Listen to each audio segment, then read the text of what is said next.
शक्ति प्रकृति में होती है, शक्ति पुरुष में नहीं होती। शक्ति प्रकृति में होती है, शक्ति पुरुष में नहीं होती। हठ योग में हमेशा शक्ति की बात की जाती है, लेकिन ज्ञान योग में हमेशा ज्ञान की बात की जाती है। भक्त योग में भक्ति की बात की जाती है, भाव की बात की जाती है। हठ योग में शक्ति की बात क्यों की जाती है?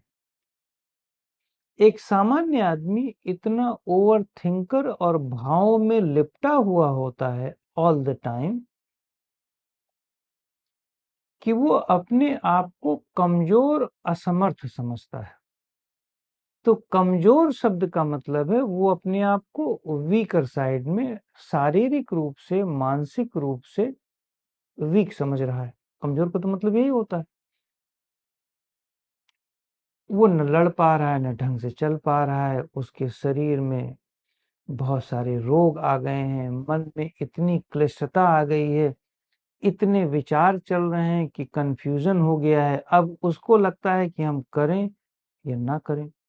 निर्णय लेने की भी शक्ति नहीं रह गई है। तो निर्णय लेने की शक्ति नॉर्मली शब्द यूज करते हैं, जबकि निर्णय ज्ञान से लिया जाता है, शक्ति से नहीं लिया जाता। यदि आप बहुत अच्छी तरह से इसे एक्सप्लेन करें तो निर्णय ज्ञान से लेते हैं, निर्णय शक्ति से तो कोई लेता नहीं। जो भी व्यक्ति शक्ति से निर्णय लेता है, इसका मतलब वो मूर्ख है ना। ज्ञान से निर्णय लिया जाता है। जैसा कि यदि मैं वैसे पुराने एग्जाम्पल नहीं देता कहानियों के, लेकिन महाभारत में निर्णय शक्ति से दुर्योधन ने लिया था, पर ज्ञान से निर्णय कृष्ण, भगवान कृष्ण या इन लोगों ने लिया, अपना पांडव लोगों ने लिया। तो मैं वहां पे नहीं जाना चाहता, मैंने एक छोटे से एग्जाम्पल दिया। पर सामान्य लोग या जो बहुत हाइपर लोग हैं या जो बहुत रेस्टलेस लोग हैं, वो बहुत जल्दी थक जा रहे हैं। तो जो बहुत जल्दी थक जाता है काम करके, दिमागी रूप से या शारीरिक रूप से, उसको हमेशा शक्ति चाहिए, ज्ञान नहीं चाहिए उसको, है। तो उसको हमेशा शक्ति चाहिए, वो सोचता है कि शक्ति से ही काम चलेगा। तो संभवतः हमारे हठ योग के गुरुओं ने ये सोचा होगा कि चूंकि इस प्रकार के लोगों को ठीक करने के लिए हम चक्रों पर, इस शरीर में ज्यादा ध्यान केंद्रित करवाएं तो इसकी शक्ति थोड़ा बढ़ जाएगी। ऐसा लगेगा इसको कि ये एनर्जेटिक है। पर यदि बहुत वैज्ञानिक रूप से देखा जाए तो जब हम कहीं अपने ना जैसे हम अपने चक्रों पर, मान लो नाभि चक्र पर हमने मन को एकाग्र कर दिया, अब हमको ये भाव रहता है, हम भाव प्रोड्यूस करते हैं ना, इसमें भी तो भाव होता है कि ये शक्ति का भंडार है, यहाँ सूरज है, यहाँ पे सूर्य नक्षत्र सब भरे हुए हैं, और जैसे ही यहाँ पर फोकस करेंगे सूर्य की किरणें चारों तरफ फैलने लगेंगी। जैसे एस्ट्रोलॉजी में, जैसे ज्योतिष में, न्यूमरोलॉजी में, इन सबों में भी बकवासबाजी लोग करते हैं। तो हम लोग भी हम लोग भी कम नहीं, हम लोग भी ऐसे ही हठ योग में भी बोला करते हैं, किंतु वहां पर ध्यान न दो, इसको नेगेटिव वे में नहीं लिया जाए। तो हम फोकस करते हैं ये भाव पैदा करके कि यहाँ भयंकर शक्तियां हैं, हार्ट के पास भयंकर शक्ति है, भगवान यहीं पर मौजूद है हार्ट में। चूंकि वो चल रहा है तो चला कोई और रहा है, तो इसलिए उसमें भगवान है, उसको फोकस कर। तो वहां से भाव, वहां से लव, पता नहीं क्या क्या पैदा हो जाएगा। बाय द वे,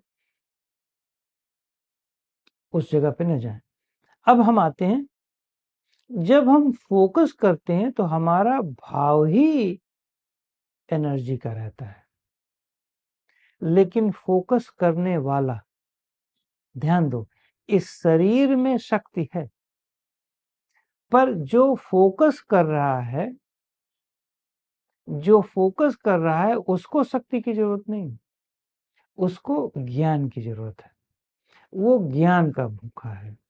वो चूंकि इतना अज्ञानी है, इतना रेस्टलेस है, इतना जल्दी जल्दी कार्य करके गड़बड़ हो रहा है, या यूं कहो कि जैसे हम बहुत जल्दी जल्दी काम करके और थक जाएं, तो हमारी नीड शक्ति की है, करेक्ट।